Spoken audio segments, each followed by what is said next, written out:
अस्सलामुअलैकुम वरहमतुल्लाहि वबरकातुहू। कक्षा 7 मैं आशा करती हूँ कि आप सब कुशल होंगे, स्वस्थ होंगे और अच्छी तरह अपना अध्ययन कर रहे होंगे।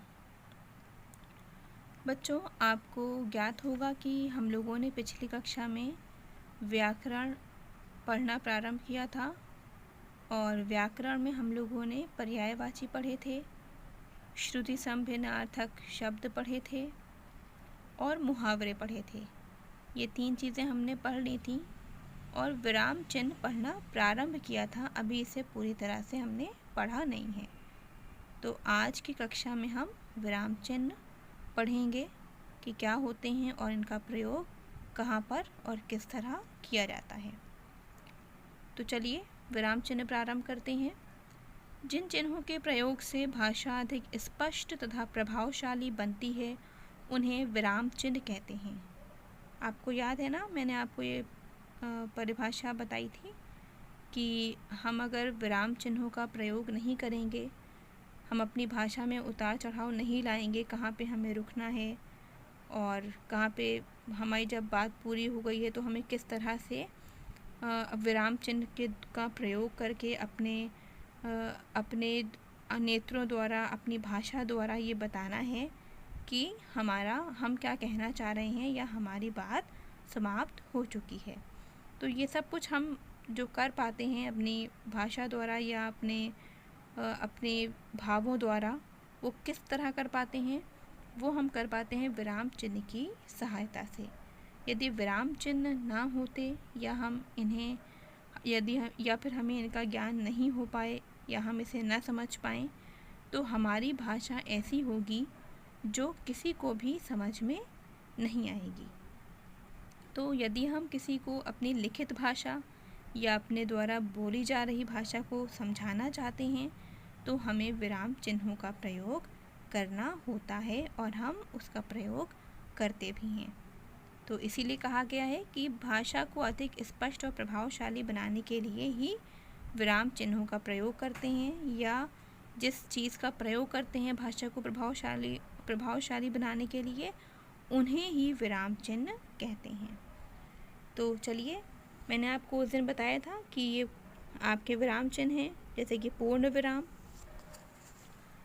अल्प विराम, अर्ध विराम, प्रश्न सूचक, विस्मय सूचक, निर्देशक चिन्ह, उपविराम, योजक चिन्ह, लाघव चिन्ह, उद्धरण चिन्ह, कोष्ठक और त्रुटिपूरक चिन्ह। तो चलिए हम इनको प्रारंभ करते हैं पढ़ना कि ये क्या होते हैं और इनका प्रयोग हम कब, कहाँ, कैसे करेंगे। किसी कथन, सबसे पहला है पूर्ण विराम। किसी कथन के पूर्ण होने पर, यानी किसी कथन के पूरा होने पर जिस विराम चिन्ह का प्रयोग किया जाता है उसे पूर्ण विराम कहते हैं।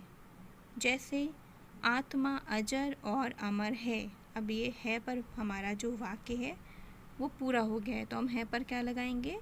पूर्ण विराम लगाएंगे। फिर है सूर्य पूर्व में उदय होता है। तो होता है पर हमारा वाक्य पूरा हो गया तो हम वहाँ क्या लगाएंगे?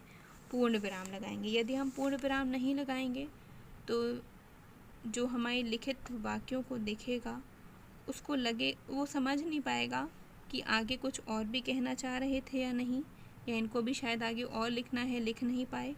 इसीलिए आपसे कहा जाता है ना कि जब आपकी परीक्षा हो तो आप अच्छी तरह से, सही प्रकार से अपने जो विराम चिन्ह हैं उनका प्रयोग करें। आपके विराम चिन्ह के अंक भी काट लिए जाते हैं अगर आप उनका प्रयोग नहीं करते हैं तो। पता है ना आपको ये सब बातें? क्योंकि आपके द्वारा कही गई बात पढ़ने वाले को समझ में आ जाए, इसलिए आपको उनका सही प्रयोग करना होता है। ठीक है, तो पूर्ण विराम का प्रयोग हम तब करते हैं जब हमारी बात पूरी होकर ख़त्म हो जाती है, समाप्त हो जाती है। फिर इसके बाद अल्प विराम। अल्प का अर्थ होता है थोड़ा, ठीक है, तथा विराम का अर्थ होता है ठहराव। तो जब अल्प का अर्थ है थोड़ा और विराम का अर्थ है ठहराव, तो इसका अर्थ क्या हुआ?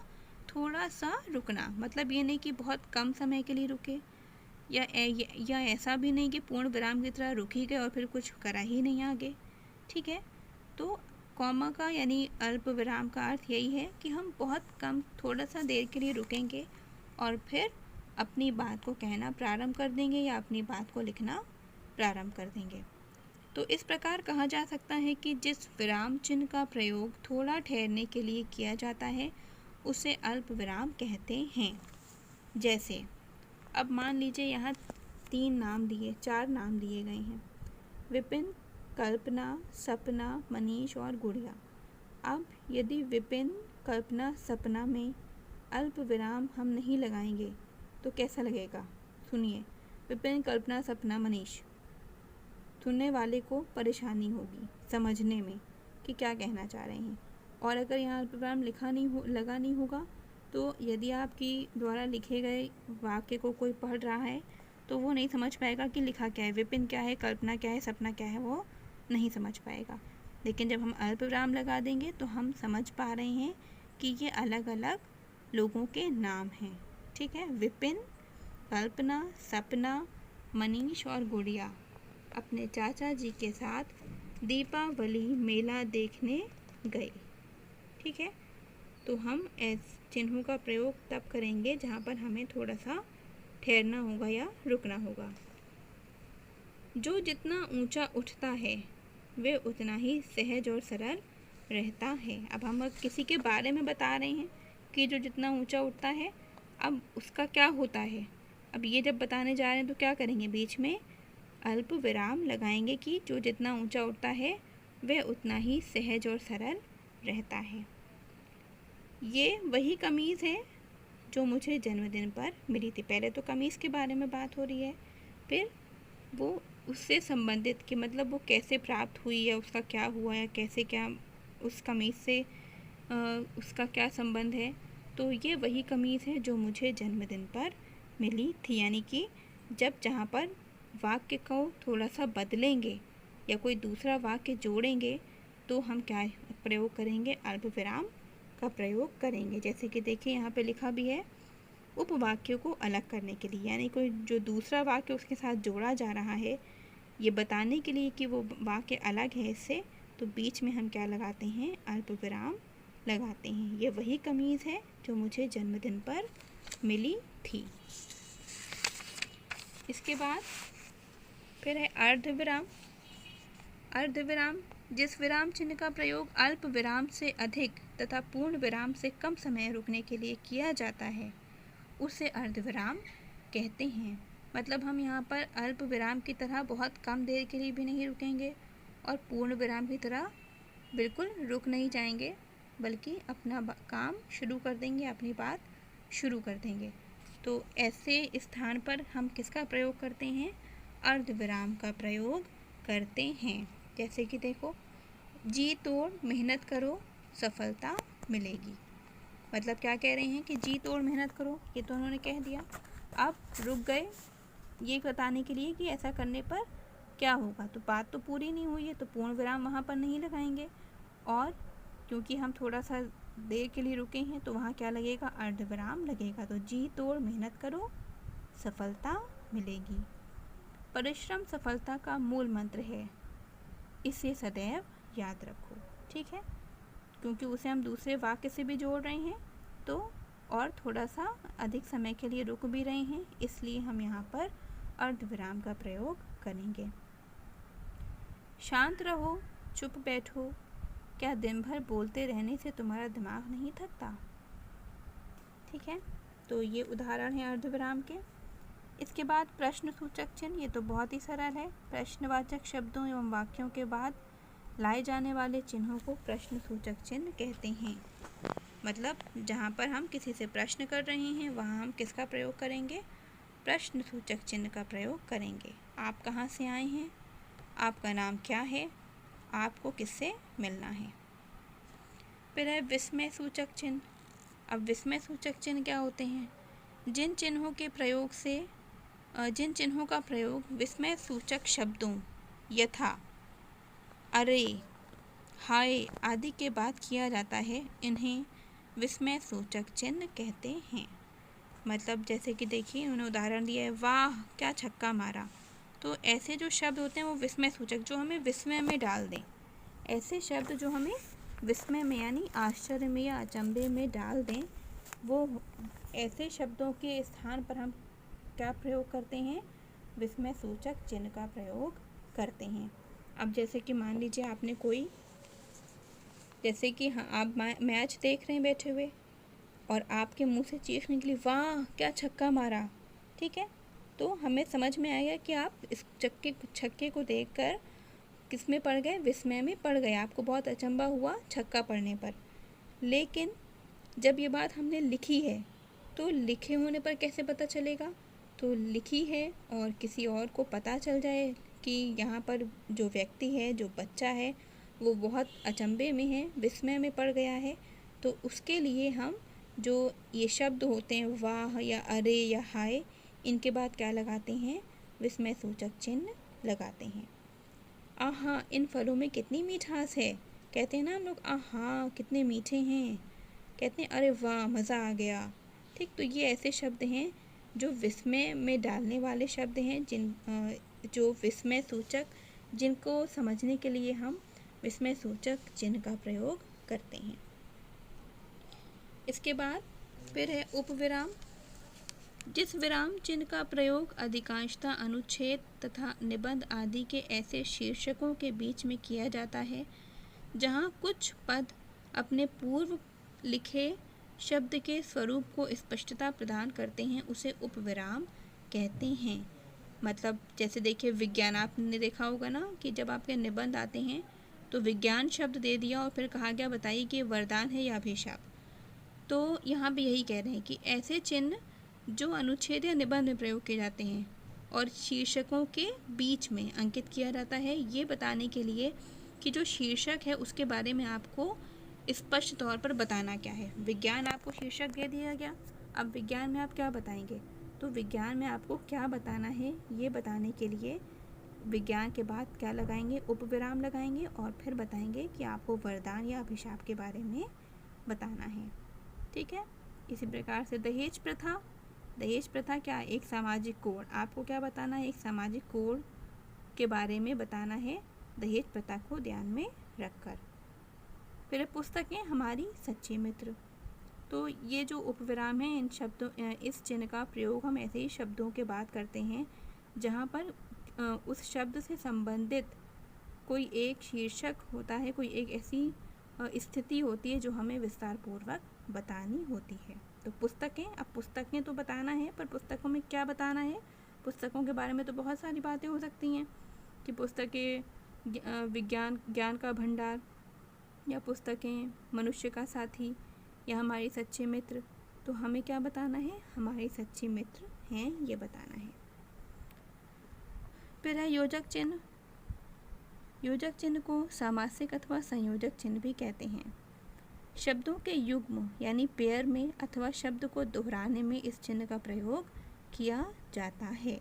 मतलब कोई शब्द अगर हम कोई हिंदी में या सभी भाषाओं में कुछ शब्द ऐसे होते हैं जो हमेशा युग्म में लिखे जाते हैं, मतलब जोड़े में लिखे जाते हैं, या फिर हम कभी कभी कुछ शब्द ऐसे होते हैं जिनको दोहराते हैं, तो ऐसे स्थान पर किसका प्रयोग होता है?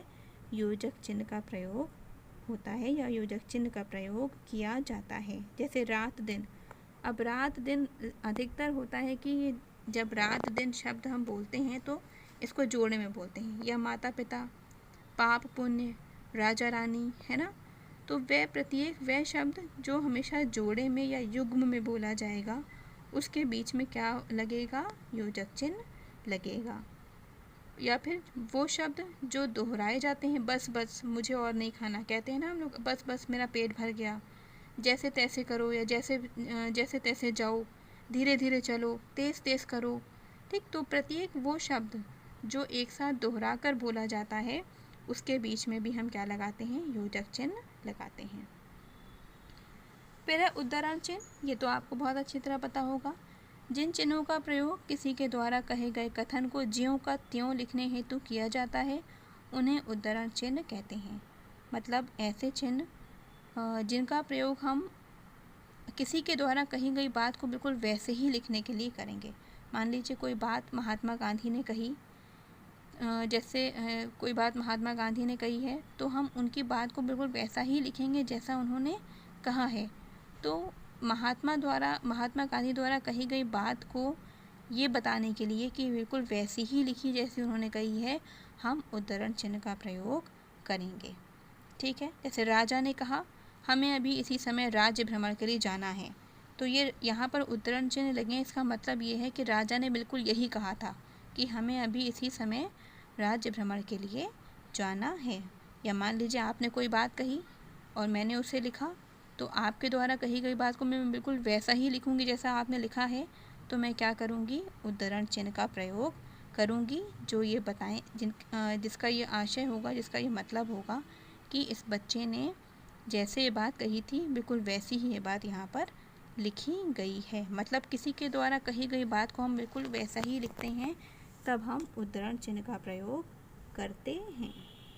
ठीक, इसके बाद फिर है कोष्ठक चिन्ह। कोष्ठक भी बहुत सरल है, ये भी आप करते रहते हैं। कोष्ठक चिन्ह का प्रयोग वाक्य के मध्य आए कठिन शब्दों के अर्थ लिखने अथवा नाटक आदि में रंग निर्देश देने के लिए किया जाता है।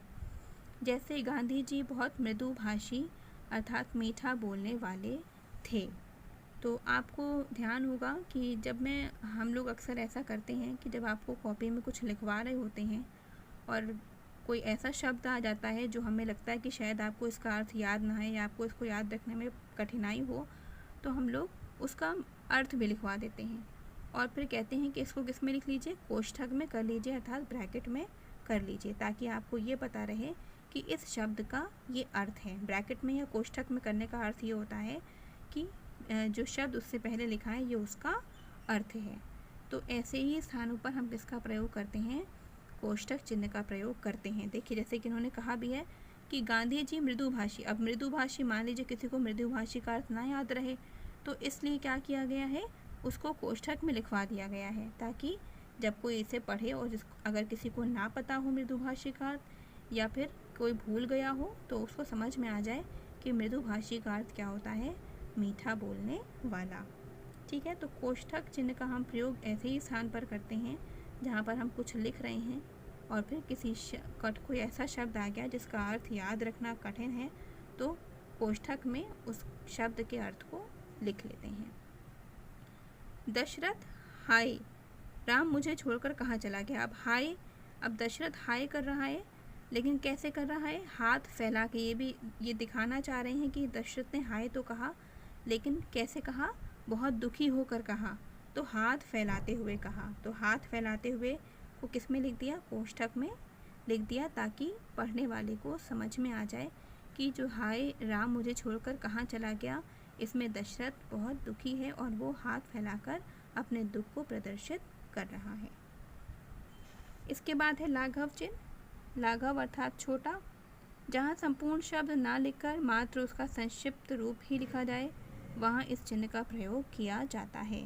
जैसे कि आपने देखा होगा कि डॉक्टर, देखिए उदाहरण दिया ही हुआ है यहाँ पर कि डॉक्टर को पूरा ना लिखकर डा में आ की मात्रा लगाते हैं और फिर लाघव चिन्ह लगा देते हैं। तो लाघव चिन्ह का मतलब ये होता है, लाघव चिन्ह का अर्थ ये होता है कि किसी शब्द को हमने यहाँ पूरा ना लिखकर उसका छोटा रूप या संक्षिप्त रूप यहाँ पर हमने लिख दिया है। अगर किसी शब्द के आगे लाघव चिन्ह लगा है तो उसका अर्थ यही होगा कि वो शब्द पूरा नहीं लिखा है बल्कि उसका संक्षिप्त रूप ही लिखा गया है।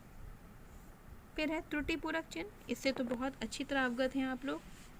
जिस चिन्ह का प्रयोग किसी शब्द अथवा शब्दांश के छूट जाने पर उसे ऊपर लिखने के लिए किया जाता है, उसे त्रुटिपूरक चिन्ह कहते हैं। जैसे मैं आज नहीं दे सकूँगा क्योंकि मेरा गला ख़राब है।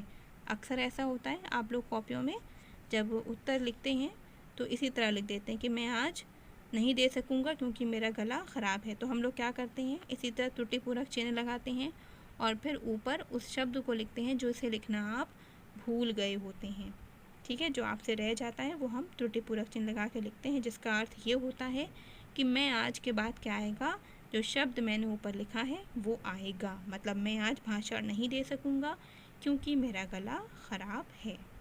ठीक है, तो कोई भी शब्द किसी वाक्य में के बीच में आने वाला कोई शब्द जो छूट गया है, उसे वहाँ पर प्रदर्शित करने के लिए, दर्शाने के लिए हम त्रुटिपूरक चिन्ह का प्रयोग करते हैं।